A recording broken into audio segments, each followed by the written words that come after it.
Hello everybody, and welcome. I'm Count Christo, and thank you very much for joining me for another of my little rambles about Paradox development, design, all that kind of good stuff. As you can see over there, I have Mayo and Taxes 3.0 open, and later in the video I will show you an excellent new feature that the Mayo and Taxes team have added in 3.0 involving a beautiful new custom UI. That's just a teaser. You're going to have to watch a little bit more of my rambling before I'll show you that excellent new feature that they have recently added.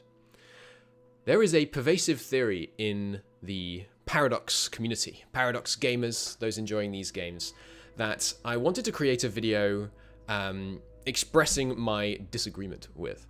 And that is, as you can see above my head, that Paradox cuts features to sell DLC.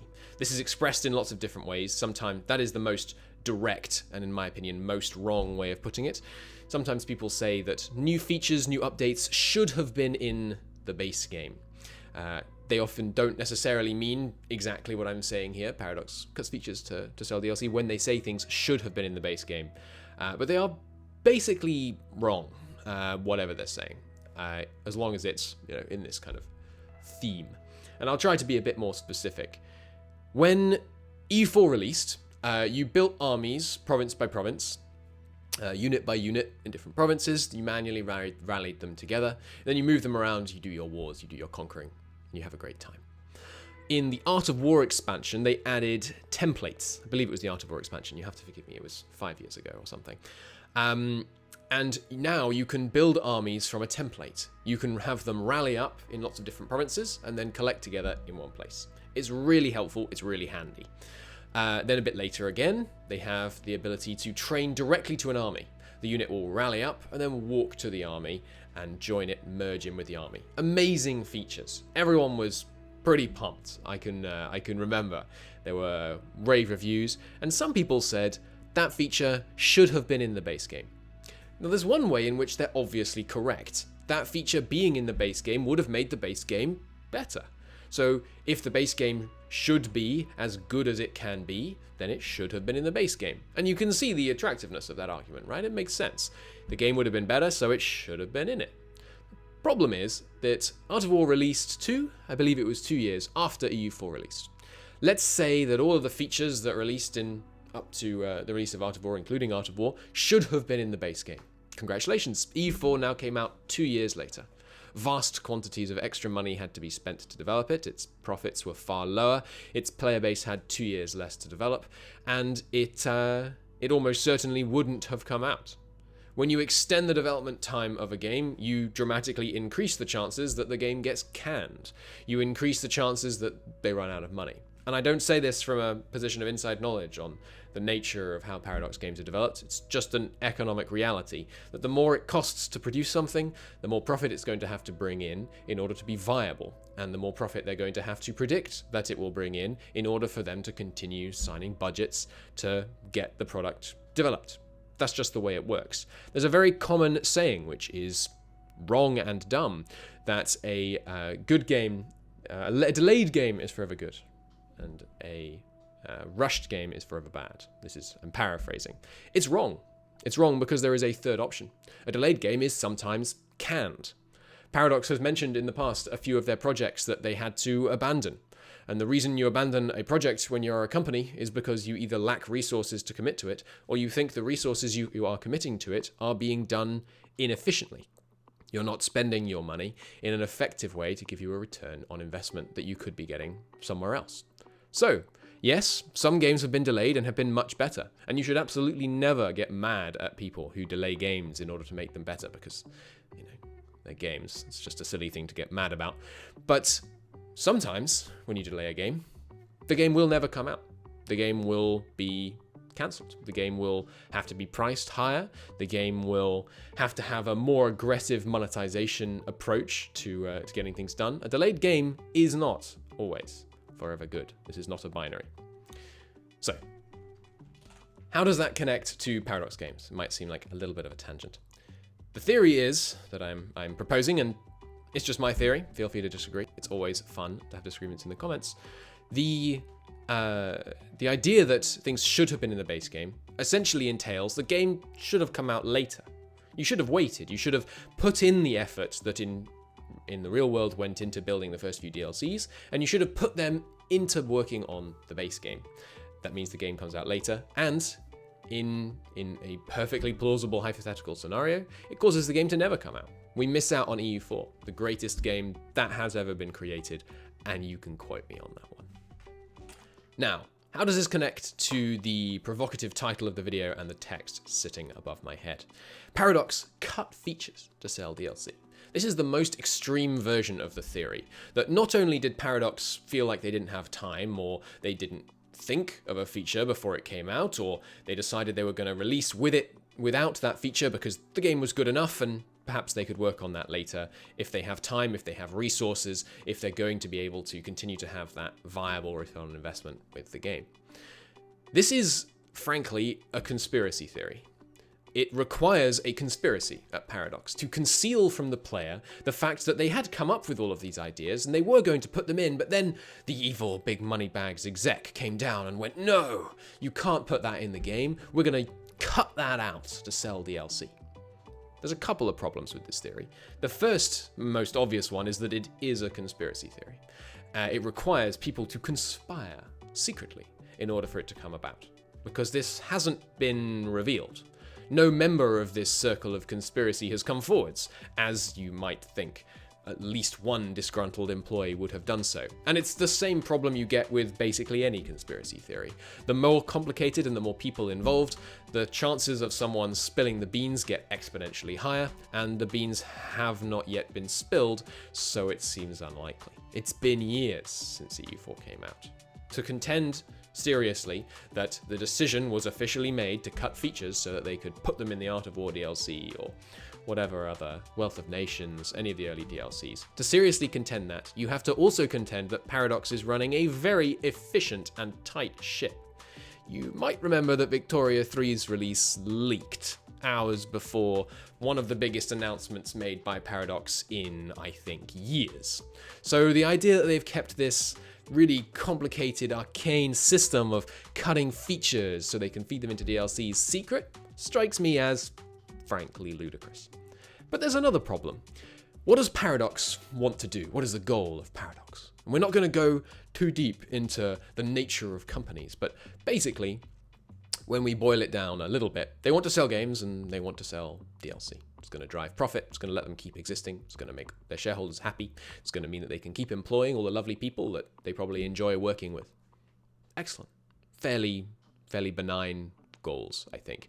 And goals that are very much in conflict with the idea that they would cut features to sell DLC. You might be thinking, but Christo, you said they wanted to sell DLC. It's one of their goals. So why would they not cut features so that they could then go on to sell DLC? Well, it's for the quite simple reason that the very best way to sell DLC. I'm not a marketer, I'm not an expert. These are my theories. I speak stridently because I like to do so and I think it's entertaining. The opinion is implied. The very best way to sell DLC is to have a fantastic base game. If you build a great base game, like EU4 was at launch, I played it at launch, I know most of you didn't, so come at me at that one, only if you played it at launch. EU4 was a great game at launch. It created a huge swell of attention and players, and people got into it, including me, and put hundreds of hours into it before it got a single DLC or a single update. I don't remember when the first update was, so maybe not hundreds, but we were into it at launch. And when the first DLC came out, we were like, heck yeah, I can get a DLC, I can make this game even better. And so we bought the DLC, and the game continued to grow, and more people got involved and interested. If you want to sell DLC, the very best thing you can do is create a captive market. You can create people that love your base game, that will of course want to buy more DLC to make it even better. You don't release a shoddy product and that you've intentionally weakened and then say like, oh, but we'll fix it for you if we give you this. Because the people aren't going to buy the shoddy product. They're not going to be interested in you selling them a fix because they don't trust you. They've read bad reviews for your product. They've not played your product much. The very best target audience is people that think you're great. People that think your product is amazing, that trust you to make better and better updates to it. That is in my opinion, what Paradox does. They try and release the best base games they can within some reasonable time constraints and within some reasonable budgetary constraints. They release amazing games, and then they release updates and DLCs to make them even better.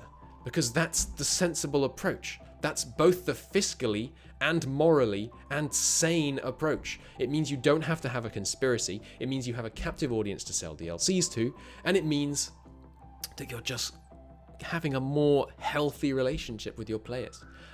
It blows my mind that people think there is this kind of twisted idea that Paradox is intentionally slashing out features so that they can then nickel and dime you later on. They've got you. You've played their game, but it sucks because they cut features, and now they're going to sell you the idea that it doesn't suck. Fantastic. If you want an idea of features that actually are cut to stick them in a DLC, again, in my opinion, potentially slanderous if I don't say that, but if you look at the Mass Effect 3 DLC From the Ashes, this was a DLC that was released on day one with key story content that very much felt like it was cut from the base game so it could be sold. Paradox doesn't do that. Paradox just categorically doesn't do that. They release DLCs later that they develop mostly after the code lock-in of the main game. They develop the content because they can then take feedback, they can then see what people don't like, they can see what people want them to work on, and then they work on the things that people want them to work on, by and large. These are all highly general statements, of course. And then people say like, oh, well, they made the game better. Why didn't they just do that before launch? They didn't have funding. They didn't know what you were going to complain about, mostly. Often, features are driven by what players say, and we don't tend to say them before launch for fairly obvious reasons. So, that's my rant. Let's take a look now at this beautiful new feature that has been added in Mayo and Texas 3.0, and then I'll try and bring this whole thing back together. Feast your eyes on this estates window. Holy crap, it's so good. You can now interact with the bureaucracy, the nobility, the burghers, the tribes, and the clergy. You can see their different levels of privileges, their rights, the reforms of your nation. There's all these beautiful new icons that have been developed and put into the game. The Mayo and Taxes team has nailed it. This window is so cool. This is a custom UI built into EU4. I don't know how much of EU4 you've modded, but this is not easy to do. This is one of several highly customized UIs that they've built in, and it's amazing. We'll dig into lots of this more on stream. Follow me on Twitch, links in the description if you want to see me digging into 3.0, giving you previews of all of these new features, trying to get my head around what the heck is going on with the plethora of beautiful icons and new information and tooltips, so many tooltips, and they're great, that come in this new estates window. Now, you probably see where this is going, but dear viewer, you disagree with my whole hypothesis. Look me in the eye and tell me this should have been in 2.5. Mayo and Taxes 2.5. Tell me that they should have just held off on releasing 2.5 until they'd made a new window. The old window was kind of annoying, you had to go through too many events. This should have been in the base version of Mayo and Taxes 2.5. Why 2.5? 2.0? These are obviously ludicrous demands to be making. It's just not sensible to say, well, it's better now, so it should have been in the base game. These are not sensible requests. They're not based on any kind of reasonable expectation. It's obvious that when you support a game and it gets better over time, you can expect it to get better over time. You can expect it to be the case that the version you have now makes the old version look bad, but that doesn't mean the old version is bad, and it doesn't mean that they should have released the version you have now as the version you had then. I speak very stridently in these videos, as I mentioned, because I like to. It's fun. It's just a video game at the end of the day. If you think I didn't say, in my opinion, or I think that before a statement, then I am linking a video in the description that you should definitely watch before commenting, which is very excellent, talking about the insane requirements that some people place on people making it clear that it's their subjective opinion. Don't look for objectivity outside of formal logic and mathematics, and even there, I would say it's dubious. You won't find it. These have been my opinions. If you disagree, tell me in the comments. I've had a great time arguing with people on the Victoria 3 UI video. Speaking of Victoria 3, by the way, don't worry, no more clothes are coming off. The shirt! I had this shirt made 3 years ago. I just want to very briefly tell you the tale. This shirt was made for me by a friend who was also attending PDXCon 2018. We thought it would be quite a funny joke to wear a Victoria 3 shirt and have people around the event going like, oh, is Victoria 3 released? Are they going to do Victoria 3? No one else who bought these shirts knew, as I did at the time, that they were in fact making Victoria 3. So I was not only having fun at the expense of, not really the expense, but not only having fun at the idea that people were seeing me wearing this shirt and going like, oh, they announced Victoria 3? I was also having a little bit of fun at a few of my friends' expense, who were wearing these shirts thinking it was a joke, when in fact I knew that Victoria 3 is coming. More videos on Victoria 3, PDX UI, theories of Christo's game development according to Christo, the most knowledgeable source who's never coded a game in his life, coming up soon. Thank you ever so very much for watching, and I'll see you next time. Bye.